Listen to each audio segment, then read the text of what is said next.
नमस्कार दोस्तों, आज मैं पुनः एक नए टॉपिक के साथ आपके सामने उपस्थित हुआ और वो टॉपिक है बहाना बनाना। जनरली बच्चे दिखते हैं कि अक्सर बहाना बनाते हैं, कभी स्कूल जाने के नाम पर बहाना बनाते हैं, कभी होमवर्क सही समय से पे नहीं बन पाया तो उसके लिए बहाना बनाते हैं, कभी घर में बहाना बनाते हैं, कभी स्कूल में बहाना बनाते हैं। तो आखिर ये बहाना बनाने का कारण क्या है?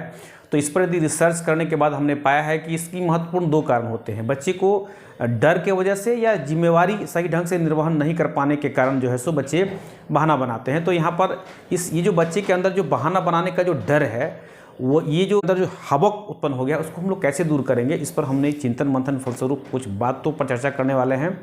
निश्चित रूप से ये बहुत ही उपयोगी होने वाले हैं आपके बच्चे के लिए। यदि आपके बच्चे में भी ये बहाना बनाने का समस्या है तो निश्चित रूप से ये वीडियो आप देखेंगे तो निश्चित रूप से आपको एक समाधान मिलेगी, एक रास्ता मिलेगी और आपका बच्चा एक सही रास्ते पर चलने लगेगा। तो निश्चित रूप से इस वीडियो को अंत तक देखिए।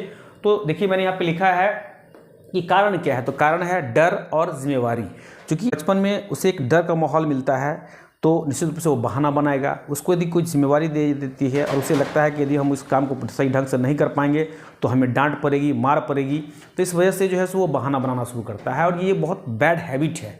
यह बैड हैबिट है, ये मानसिक क्रिया है, ये मन पर जो है सो एक बुरा प्रभाव डालने वाला होता है। तो हम इसको कैसे दूर करेंगे, इस पर बहुत ही गौर से देखिएगा।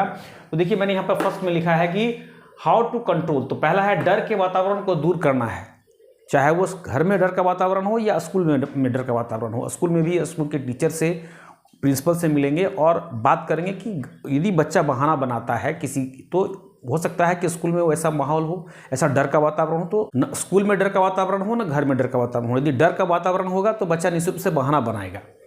तो इसलिए हार्मोनल होना चाहिए, उसे यह होना चाहिए यदि मैंने कोई गलती यदि किया भी तो इसके लिए मुझे बहुत बड़ी पनिशमेंट नहीं मिलेगी। यदि उसको ऐसा एहसास होता है तो वो बहाना नहीं बनाएगा। फिर मैंने लिखा है बचपन से ही कुछ ना कुछ रिस्पॉन्सिबिलिटी दीजिए, कुछ ना कुछ उसको काम करने के लिए कुछ ना कुछ जिम्मेवारी दीजिए। कि बच्चे जैसे स्कूल से आता है तो बच्चे को यह बताइए कि ये बैग यहीं रखना है, चप्पल यदि खोलना है तो यहीं पर चप्पल खोलना है। यदि तुम सवेरे में बेड से उठते हो तो बेड को थोड़ा सा ठीक ठाक कर देना है। तो यदि धीरे धीरे कुछ ना कुछ रिस्पॉन्सिबिलिटी दीजिएगा तो उसके अंदर यह एहसास होगा, अपने आप में कुछ लगेगा कि नहीं मुझे भी कुछ करना चाहिए। और जब मुझे कोई वर्क दिया जाता है, कुछ काम दिया जाता है तो मुझे ये समय करना चाहिए। तो यदि रिस्पॉन्सिबिलिटी का एहसास उसके अंदर जागृत हो जाती है तो वो बहाना बनाना कम कर देगा, बंद कर देगा। फिर मैंने अगला लिखा है कि यदि जिम्मेवारी में असफल होता है, मान लो उसको कोई टारगेट दिया गया कि ये काम यदि करो और यदि वह असफल हो जाता है तो हम क्या करेंगे? उसे डांटेंगे नहीं, उससे बैठेंगे, मिल बैठ करके उस पर चर्चा करेंगे, उस पर लाभ हानि की बात करेंगे, नफ़ा नुकसान की बात करेंगे कि यह यदि गलती हो गया तो इसका कितना बड़ा नुकसान हो गया। यदि बेटा इसको यदि तुम सही समय पे करता तो ये नुकसान तो नहीं हो जाता। तो यदि उसको ये एहसास होगा कि नहीं वाकई यदि हमारी थोड़ा सा अलर्टनेस से, हमारी थोड़ा सा रिस्पॉन्सिबिलिटी से यह समस्या का समाधान हो सकता था यदि हम ऐसा कर देते, यदि उसके अंदर यह एहसास उत्पन्न हो गया तो फिर वो बहाना नहीं बनाएगा। फिर यहाँ पर अगला है कि अगली बार यदि अच्छा प्रदर्शन के लिए उसको इंस्पायर करेंगे कि बेटा कोई बात नहीं, इस बार गड़बड़ हो गया तो कोई बात नहीं, अगली बार तुम अच्छा बेहतर से बेहतर करो। यदि अगली बार अच्छा से अच्छा बेहतर प्रदर्शन करोगे तो फिर जो है सो तुम्हें कुछ इनाम दिया जाएगा। तो इस तरह से उसके अंदर जो है सो एक रिस्पॉन्सिबिलिटी की भावना जैसे ही उत्पन्न होगी तो निश्चित रूप से वो बहाना बनाने का जो उसकी जो आदत है वो क्या होगा? दूर होगा।